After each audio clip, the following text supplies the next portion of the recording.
صحیح بخاری کے اندر حدیث نمبر ہے 6484 اور بڑی معروف حدیث پاک ہے۔ نبی کریم صلی اللہ علیہ وسلم ارشاد فرماتے ہیں کہ المسلم من سلم المسلمون من لسانہ و یدہ،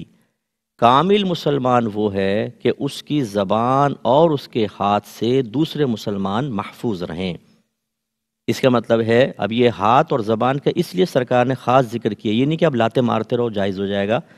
مراد یہ ہے کہ چونکہ اکثر ہم زبان سے تکلیف پہنچاتے ہیں، اکثر ہاتھ سے مارتے ہیں، اس لیے رحمت کونین صلی اللہ علیہ وسلم نے خاص طور پر ان دو اعضاء کا ذکر کر کے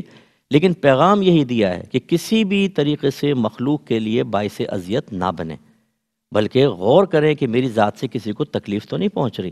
اگر پہنچ رہی ہے تو اس کو ختم کریں تاکہ ہم کامل مسلمان ہو جائیں۔ اور اسی طریقے سے حضرت ابو ہریرہ رضی اللہ تعالیٰ عنہ سے مروی ہے، یہ بھی صحیح بخاری کی حدیث ہے اور حدیث پاک ہے 5185۔ نبی کریم صلی اللہ علیہ وسلم نے ارشاد فرمایا کہ من کان یؤمن باللہ والیوم الآخر فلا یؤذی جارہ، جو اللہ تعالیٰ اور اخروی دن پر ایمان رکھتا ہے وہ اپنے پڑوسی کو اذیت نہ پہنچائے۔ اب یہ خاص طور پہ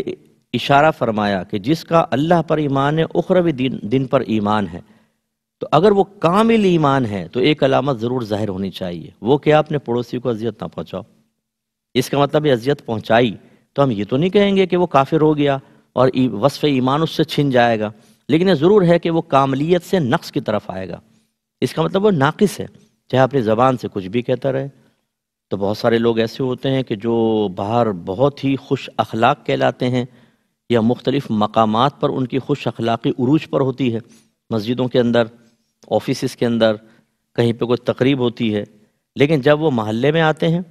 جب وہ گھر میں آتے ہیں تو وہ باعث تکلیف بن جاتے ہیں۔ یہاں جو فرمایا فلا یؤذی جارہ،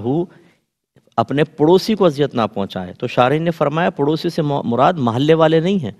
بلکہ جو آپ کے ساتھ ہیں، وہ ماں باپ بھی ہو سکتے ہیں، وہ بیوی بچے بھی ہو سکتے ہیں، وہ شوہر بھی ہو سکتا ہے، وہ بھائی بہن ہو سکتے ہیں، اس طرح دیگر خاندان والے۔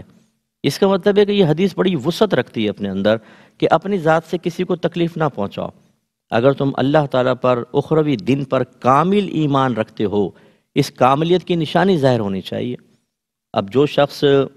ایک شوہر ہے، وہ بیوی کا زندگی اس نے حرام کر رکھی ہے، مارنا، پیٹنا، ڈانٹنا، ڈپٹنا اور بالکل معمولی چیزوں پر، اپنی نفسانی خواہشات کے تابع ہو کر، اللہ کی رضا کے لیے نہیں،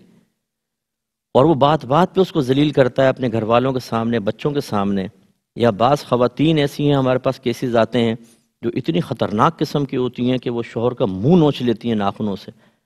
تھپڑ مارتی ہیں، گریبان کھینچتی ہیں، گالیاں بکتی ہیں، گھر سے باہر نکال دیتی ہیں۔ یہ باہر کے ملکوں سے کافی ایسے آیا کہ جی گھر سے باہر نکال دیا شوہر کو کہ گھر سے نکلو۔ تو اب اس قسم کی جو چیزیں، اس پہ غور کرنا چاہیے۔